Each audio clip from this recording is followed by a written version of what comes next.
A edição que eu utilizei é uma edição de 1894, o descobrimento do Rio das Amazonas. E eu peguei essa edição em espanhol antigo, né, nós traduzimos ela para o português atual, revisamos, assim, deixamos bem fácil de você entender, preservando a integralidade original do texto. Tá? O que eles encontraram na Amazônia? Meu amigo, a palavra que eu posso dizer para você, que o que eu sinto fazendo esse trabalho, tá? O que eu posso dizer é que é revoltante. Tá? É revoltante o quanto eles escondem. Tá? E o ponto é que chegou a hora disso começar a ser revelado de uma forma decente. E aí eu conto com vocês, né? Porque sozinho a gente não faz nada. Algo dessa magnitude é muito difícil.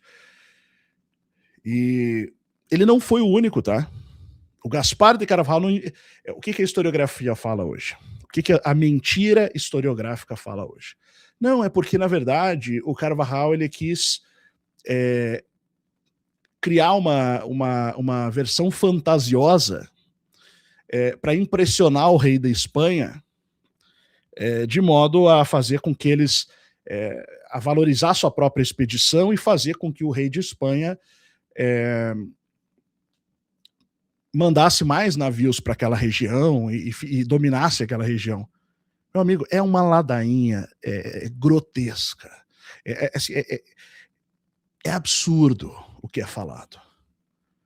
Porque se você ler o texto, se você gastar umas 2 pegadas sentando ali e lendo tudo que ele falou, você vai mandar esses caras para casa do chapéu, que é o lugar deles. Tá? Você vai ver que é uma mentira deslavada. A riqueza de detalhes, as coisas que ele narra, as batalhas, os nomes dos líderes que governavam regiões do tamanho de estados brasileiros hoje, dentro da Amazônia. Né? Até o ponto que ele fala das guerreiras amazonas que deram nome ao rio e ao estado que nós temos hoje. Ao maior rio do mundo e ao estado, maior estado do Brasil. Só isso. Tá? Você vai entender o que está acontecendo. Depois de Carvajal, em 1541 para 42, a gente teve outra expedição em 1543, tá, que também foi relatada nesse nosso material, nesse nosso livro. Inclusive, só que essa eu não coloquei na íntegra, mas mesmo assim o pedacinho que eu coloquei deu umas 15 páginas do livro. Tá? Porque é impressionante. Tá? É impressionante. É uma expedição que aconteceu 1 ano depois, praticamente. Tá? As mesmas coisas foram ditas, de Hernando Ribeira, 1543. Tá? Então, quem estiver chegando, pessoal, por gentileza, deixa aquele like que é muito importante, tá? E ele fala das mesmas coisas, basicamente. E quando a gente passa para situações que acontecem 200 anos depois, os caras continuam falando as mesmas coisas. Tá? 1750, 1790, você continua tendo esse tipo de situação sendo relatada. E eu fiz uma live recentemente dentro do nosso conteúdo fechado, que nós temos em parceria com o canal Yeshua, né, onde a gente falou sobre o tema das pirâmides da Amazônia. Aconteceu um negócio muito esquisito. Eu fiz essa live, a gente fez essa live lá no Telegram, aconteceu que a live simplesmente, a gente gravou a live até o fim, foram 2 horas,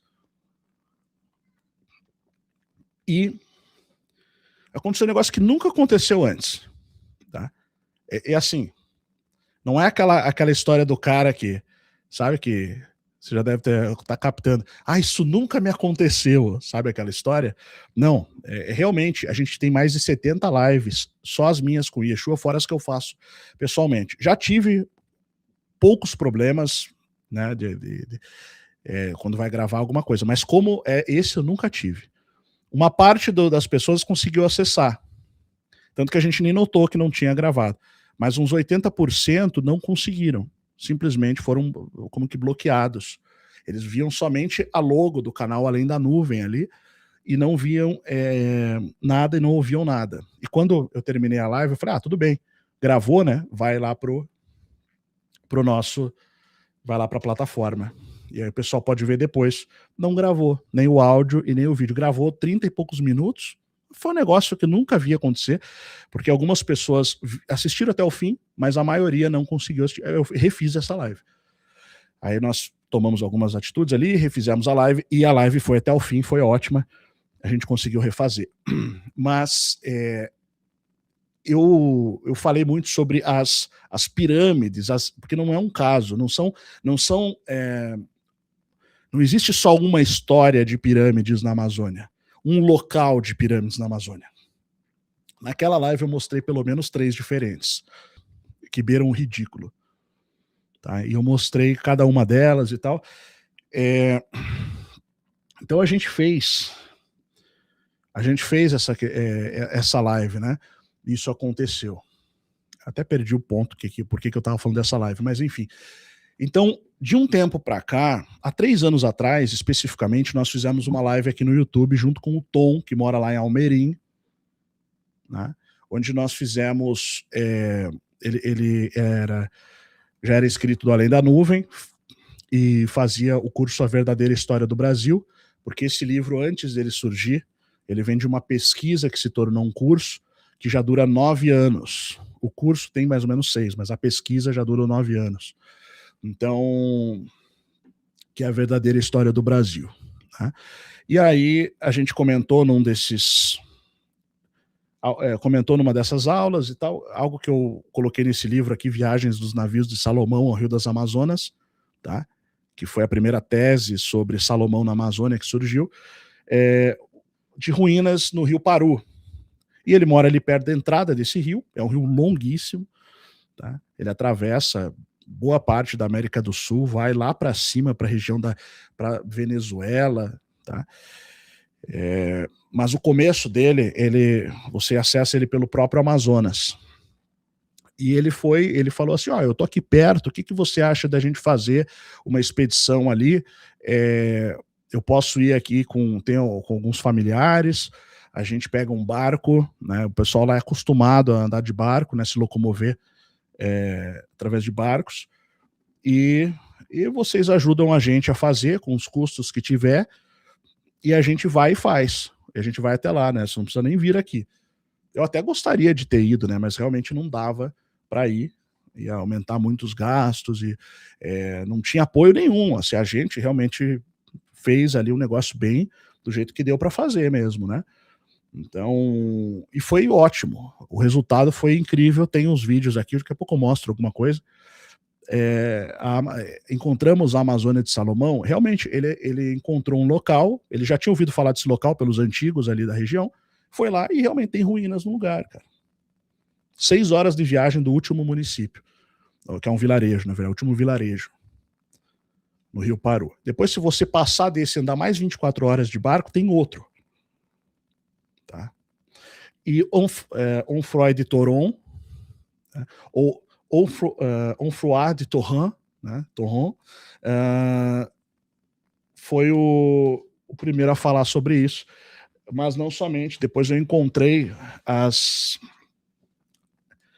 viagens, depois num outro livro nosso aqui, eu encontrei também, teve um viajante que encontrou esse local, Henri Coudreau, né? Henri Coudreau foi um francês, outro francês, que entrou na Amazônia e encontrou esse mesmo local, no século XIX, né? Então, no século XIX, como eu falei, a historiografia era outra. E as pessoas iam lá e mapeavam. Tá? Então, perfeito. E a gente começou a escavar isso daí, né? Começou a trazer isso à tona, e cavar mais fundo para tentar descobrir. Veja, a Amazônia, ela tem mistérios de toda a espécie. Eu vou começar a mostrar algumas coisinhas aqui, tá?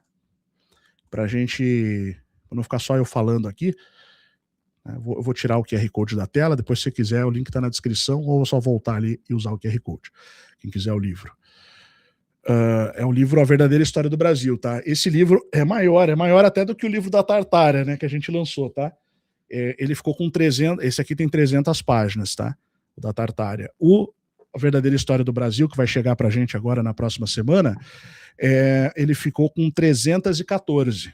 E eu tive que tirar muita coisa, porque senão vai ficar muito grande, tá? Não deu para colocar muita coisa, né? Talvez eu faça um segundo, né? Tá? Ficou com 314 e foi assim, enxugando ao máximo. É muita coisa que tem, pessoal, vocês não têm noção em relação à Amazônia. Em relação ao Brasil inteiro, né? Mas principalmente nesse caso aqui que a gente vai falar hoje é sobre a Amazônia. Passando rapidamente, lá na Verdadeira História, quando você entrou lá na livraria, tá? Esse aqui é o livro, A Verdadeira História do Brasil, alguns aspectos, né, que a gente colocou aqui na capa,